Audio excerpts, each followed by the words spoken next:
Hello everyone! My name is Ian, the part-time Dungeon Master, and welcome back to D20 Sundays. I wanted to talk about a spell real quick. Silent Image.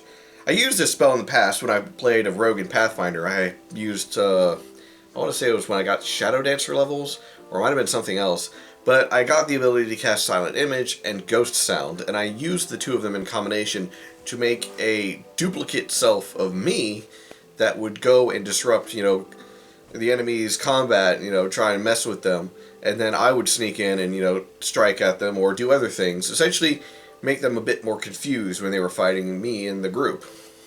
Didn't always work, but, when it did work, it was great.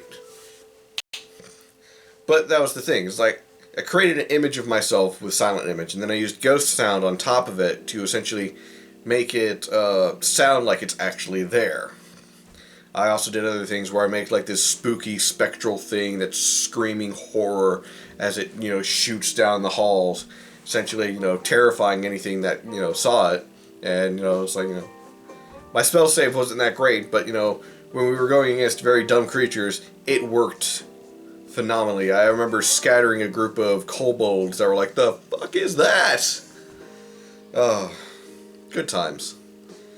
But anyways, I wanted to not only talk about, the different ways that you can use Silent Image, and as far as like that, and combining it with other spells, but also the idea that spell combinations from you as the caster can be very important.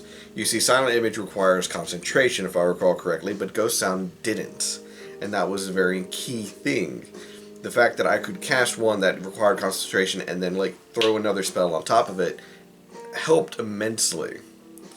And when we got to a certain point, I remember the wizard doing the same with another spell. Essentially, he casted one spell and used his concentration to keep it up, and then he had an Ion Stone that allowed him to cast a second concentration spell. So he could essentially cast two concentration spells at one time and have them both going at the same time. So he ended up casting, I want to say, Flaming Sphere, and there was another one, I can't remember what it was, but he ended up combining the two and just wreaking absolute havoc on the, on the battlefield. And it's like, dear God.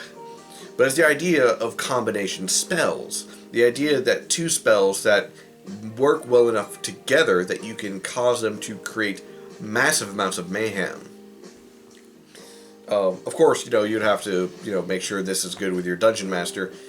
And, if he likes the idea, he's going to be like, yeah. And if he's like, that's a little overpowered. But it's like, I'm expending 2 spell slots to do this, but, whatever. Some dungeon masters are no fun. I'm saying that right now. But another thing with combination spells, there was another idea of combination attacks. Essentially, players doing something on their turns. Essentially, I hold action until he goes, and then at the same time he does something, I do something with him. The idea that the two of them would work together in order to fight and combat an opponent like that. Excuse me.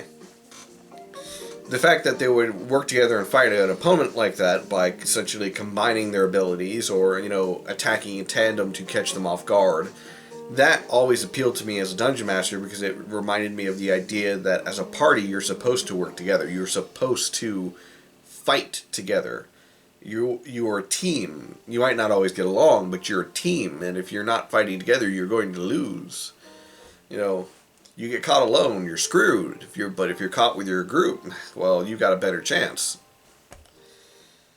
And I've always had some other ideas of like combination attacks, and I guess it comes from the game Final Fantasy IX. If you've never played Final Fantasy IX, I highly suggest it. It is one of the better Final Fantasy games. But in there, there's a knight named Steiner and a black mage known as Vivi. Everyone loves Vivi because he's adorable. And he's a powerful magic caster, and you don't screw with the black mage. But what they would do is essentially Vivi would cast magic onto Steiner's sword and use that as a combination attack for essentially sword magic or sword art, or what was it called? I think it was sword magic. But essentially they would cast Blizzara or Blizzard onto the sword, and when he struck someone with the sword, it would cause ice damage on top of the normal melee damage.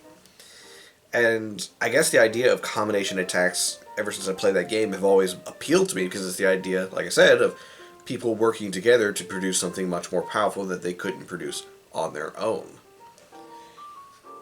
So essentially, I don't know if there's any rules of that for Dungeons and Dragons 5th edition. I know there's the 8 other spell, I know there's 8 other actions, but I don't know if there's anything quite like, hey, I want to cast a spell on his sword that makes him hit harder, and for it to, just be for a burst, and that's it. I mean, sure, there's Smite and like Branding Smite. There's other abilities out there that, can make it to where you hit harder.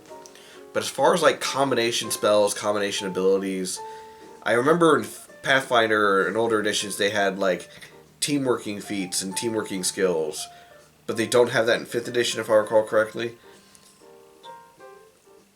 But I have to do some more research into that. But nonetheless, I hope you guys at least like the idea.